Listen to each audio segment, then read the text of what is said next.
Hi. Okay, I want to see if I can find a closer or a clearer view if possible. We've got vegetation that's in the way.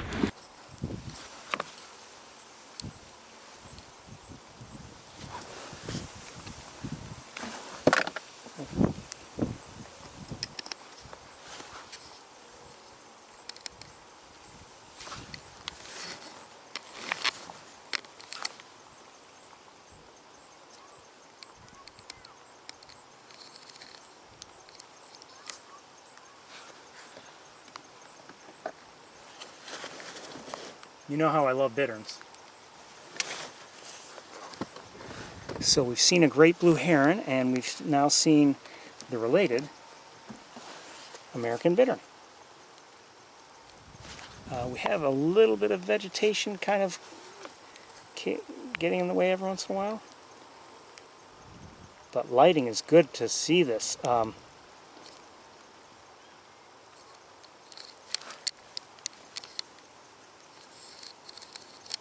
You know, I'm going to move the car just a bit.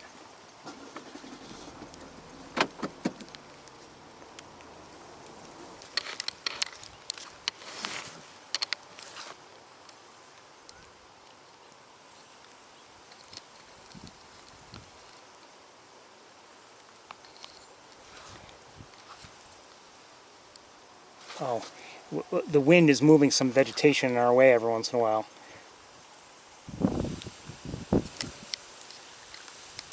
Oh, come on, Paris.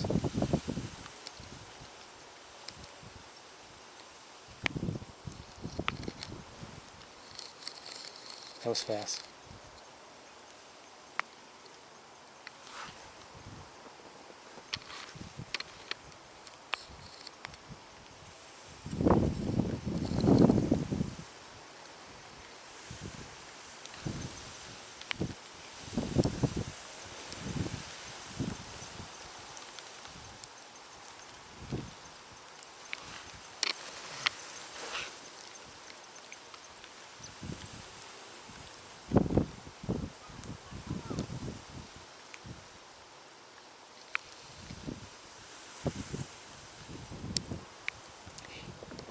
Look at it, has a much shorter neck. It's a smaller bird than the great blue heron, but proportionally a smaller, shorter neck, and overall stockier, you could say.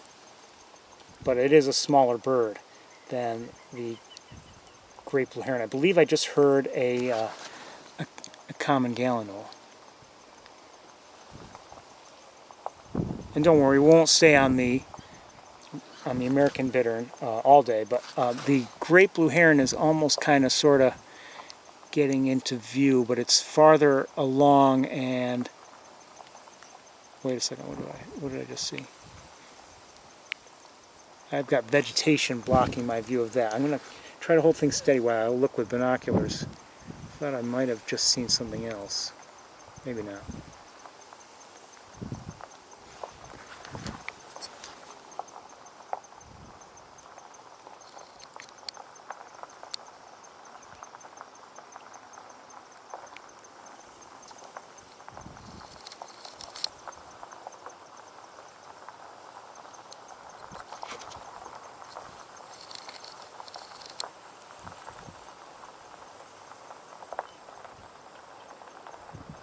So again, if you're just tuning in, this is an American bittern, same family of birds as the great blue heron. At least I believe it's the same family.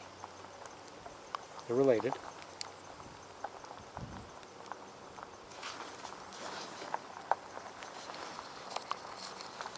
And I always consider seeing them, you know, a lucky sighting.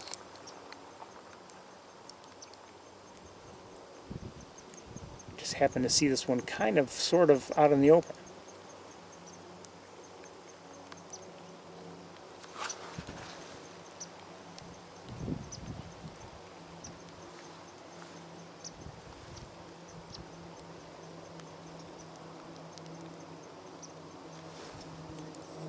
Across the road from me, there's someone looking. I wonder if that someone is seeing something.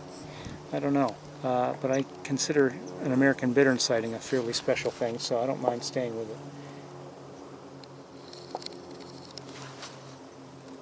It looks like he or she is moving on, so maybe not seeing anything special.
I can't see its legs from here.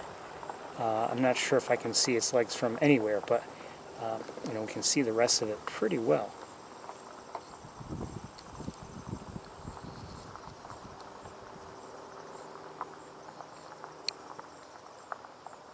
Now this one is, as I said, somewhat, excuse me, out in the open, and that's fine. I would say overall, I mean, it kind of blends in as I'm looking at it with the naked eye. But I mean, there are times when we've seen them like with the reeds, and they really blend in. This one though is on a relative basis easy to see, I would say. The great blue heron is now a little bit more in view, and maybe we'll take a moment to look just for comparison purposes. Hold on. But you can see like the face is very similar in terms of the the overall design. Long beak, powerful beak. The eyes, which are similar. Now the great blue heron has a much longer, thinner neck and is taller overall. Longer legs overall.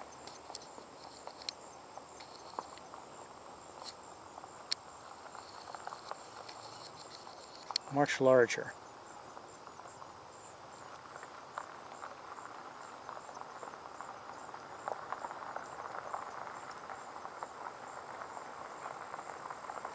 But not as stocky. Oh, there goes the great blue heron. Flew just right over the American Bittern, which actually kind of ducked as a result. I don't know if it had to duck, but it reacted anyway. And I can well, from here, I don't know if where the heron landed, but I can no longer see it. Just a few more moments with the bittern. I kind of wish I had been looking at the bittern while the heron flew over, just for its reaction. Okay,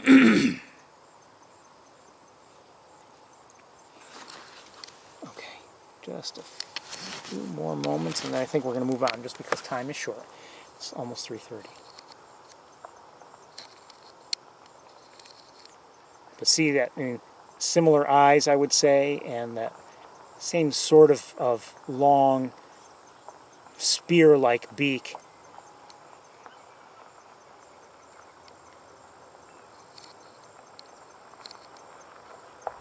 We just saw the eye move, by the way, so if there's any wonder if they can move their eyes, they can.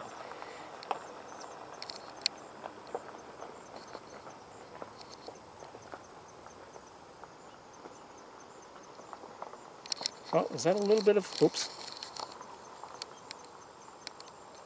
A little bit of leg there? Yeah, in view. Just a little bit, I think.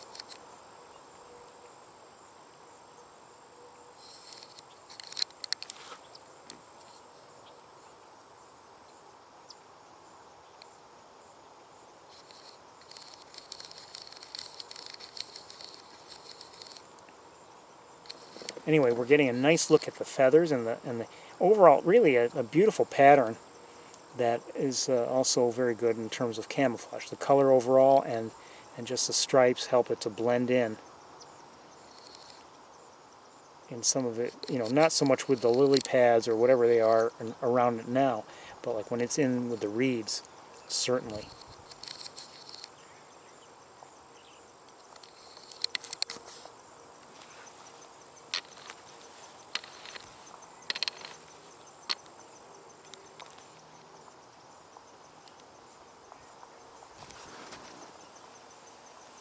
Again, very similar though to the great blue heron, but without the long legs, without the, the neck is long, but not like that of a great blue heron or a great egret.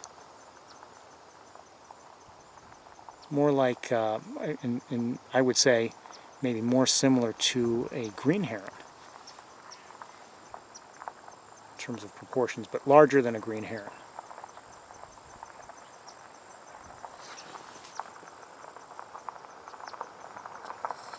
Okay, just a few more looks. I know I promised that before, and then we're going to move on. It's always difficult to leave an American Bittern, though, for me.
Beautiful. Absolutely beautiful. I love them.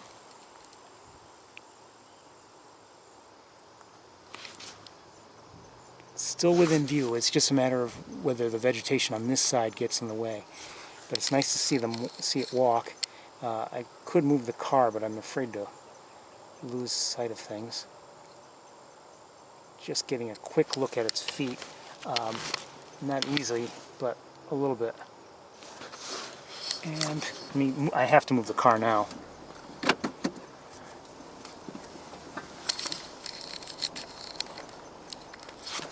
And it's getting to be out of our view in many ways.